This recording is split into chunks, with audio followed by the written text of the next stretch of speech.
امریکہ پہنچ جائیں یا ان کے نظریات یا افکار کو اپنا لے، جیسے کہ آج ہمارے دور میں ویلنٹائن ڈے بنانا، چلڈرنس ڈے بنانا، مدرز ڈے بنانا وغیرہ شامل ہے۔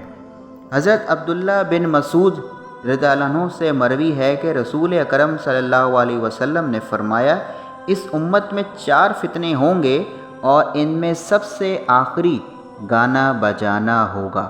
اور ناظرین، یہ تو ہم خود بھی دیکھ رہے ہیں کہ آج ہمارے معاشرے میں بالخصوص ہمارے نوجوان کس طریقے سے گانا بجانا یا گانا سننے کو مقدم سمجھتے ہیں اور شادی بیاہ کی تقریب میں گانا بجانا اپنے لیے فرض سمجھتے ہیں، اور جس فحاشہ کا جی چاہتا ہے اپنے ہنر کی ویڈیو بنوا کر وائرل ہو جاتی ہے۔ ناظرین، اب دجال کا ذکر کرتے ہیں کہ دجال کون ہے۔ دجال کے بارے میں مسلمانوں میں مختلف رائے پائی جاتی ہے۔ ایک گروہ کا خیال ہے کہ دجال فی الواقع ایک آدمی ہی ہوگا، جبکہ دوسرے گروہ کا خیال ہے کہ دجال کسی عالمگیری نظام کو ظاہر کرتا ہے۔ آخر دجال ہے کون؟ سب سے پہلے تو ہمیں یہ فیصلہ کرنا ہوگا کہ دجال کون ہے۔ یہ جاننے کے لیے احادیث کا باریک بینی اور منطقی دلائل سے تجزیہ کرنا پڑے گا۔ ناظرین، اسلام میں دجال کا ذکر احادیث میں ملتا ہے، قرآن مجید میں دجال کا کوئی واضح ذکر موجود نہیں ہے۔ عیسائیوں میں اینٹی کرسٹ کا تصور پایا جاتا ہے۔ یہ تصور قریب ویسا ہی ہے جیسا احادیث میں ذکر آیا ہے، جبکہ یہودی بھی اپنی کسی عظیم بادشاہ کا انتظار کر رہے ہیں جو انہیں دنیا میں عظمت دلائے گا۔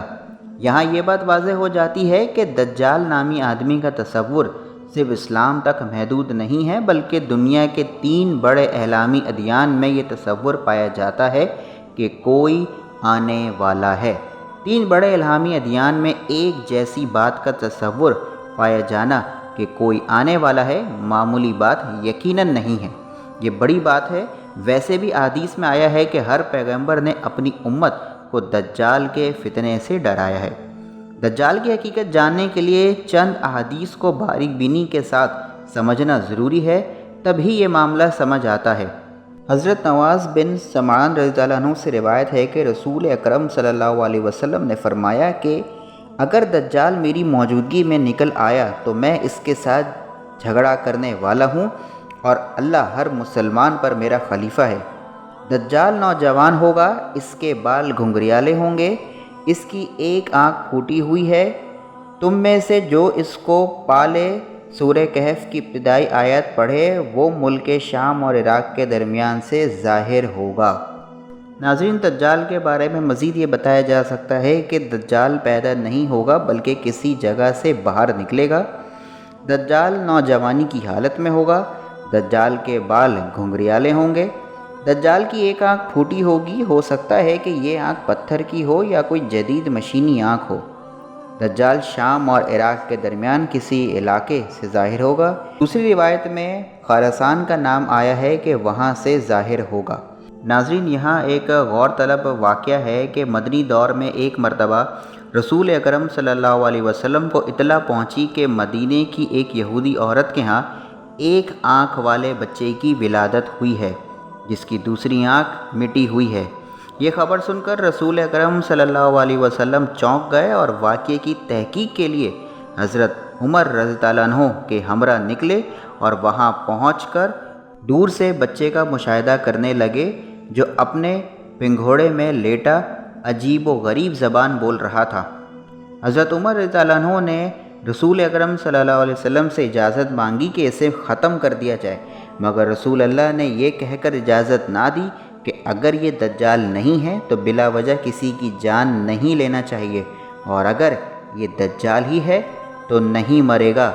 بعد میں واپسی پر حضرت عمر رضی اللہ عنہ بار بار قسم کھاتے تھے کہ باخدا یہی دجال ہے، اور اس پر رسول اللہ صلی اللہ علیہ وسلم نے خاموشی اختیار کی اور حضرت عمر رضی اللہ عنہ کی بات پر انکار نہیں فرمایا۔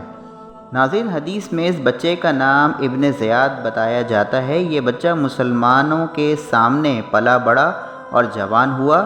حیران کن بات یہاں پر یہ ہے ناظرین کہ جب جنگ احزاب ہوئی تو اس جنگ احزاب کے بعد اچانک یہ بچہ سب کی نظروں سے غائب ہو گیا۔ پھر کسی کو اس کے بارے میں کچھ نہیں پتہ۔ کسی نے اس جنگ کے بعد اس بچے کو دوبارہ اس علاقے میں نہیں دیکھا۔ اس بچے پر ہر مسلمان کو شک تھا، خصوصاً حضرت عمر رضی اللہ عنہ کو۔ ناظرین، بخاری کی روایت ہے کہ دجال کی دونوں آنکھوں کے درمیان کافر لکھا ہوگا۔ ابو داؤد کی روایت ہے کہ جو بھی شخص دجال کا زمانہ پائے اس کے سامنے نہ جائے۔ مسلم شریف کی روایت ہے کہ دجال دنیا کے ہر شہر میں داخل ہوگا سوائے مکہ مدینہ کے۔ مسلم شریف کی ایک اور روایت کے مطابق دجال کا فتنہ 1 سال 2 ماہ اور 2 ہفتے کا ہوگا۔ مسلم شریف کی روایت کے مطابق جو لوگ دجال کو پہچان کر اپنے ایمان پر قائم رہیں گے ان پر دجال کا کوئی فریب نہیں چلے گا۔ حدیث کی مختلف کتابوں میں دجال کے جو حالات بیان کیے گئے ہیں ان کے تجزیے سے اندازہ ہوتا ہے کہ شاید دجالی دور شروع ہو چکا ہے۔ وہ انتہائی ظالم اور بد کردار حکمران ہوگا، ہر جگہ حق و سچ کی مخالفت کرے گا، اس کے پاس معززانہ طاقتیں ہوں گی اور اپنے اقتدار کا بدترین استعمال کرے گا۔ اس کے پاس مشرق سے مغرب تک سفر کرنے کے لیے ایسی سواری ہوگی جو 1 یا اس سے بھی کم دن میں سفر طے کرے گا۔ جو لوگ اس کی فرمانبرداری کریں گے ان کے لیے زندگی جنت بنا دے گا، اور جو نافرمانی کریں گے ان کی زندگی کو جہنم کر دے گا۔ اسلام کا سب سے بڑا دشمن ہوگا اور وہ ہر جگہ مومن بچوں کو قتل کرے گا اور اپنے خدا ہونے کے ثبوت میں مردوں کو زندہ کر کے دکھائے گا۔ اس کے سر کے بال گھنگریالے ہوں گے اور اس کی سواری ایک بہت بڑا گدھا ہوگا۔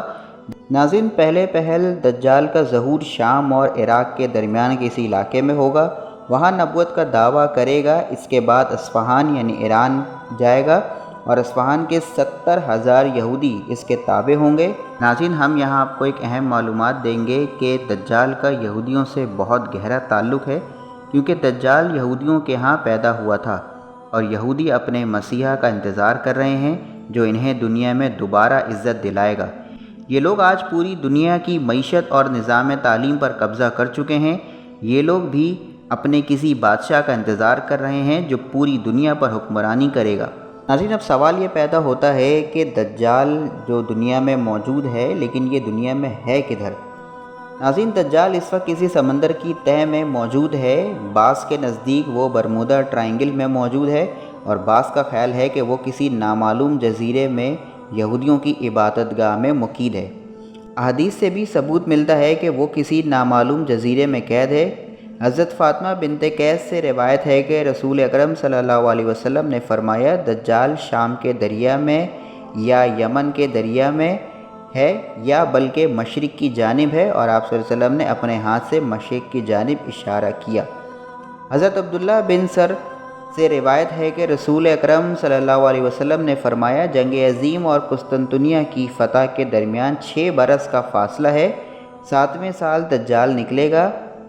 دجال کہاں پر ہے حتمی طور پر تو کچھ نہیں کہا جا سکتا، لیکن اس بات میں کسی کو کوئی شک اور شبہ نہیں ہونا چاہیے کہ دجال اس وقت دنیا میں موجود ہے اور وقت مقررہ پر نکلے گا۔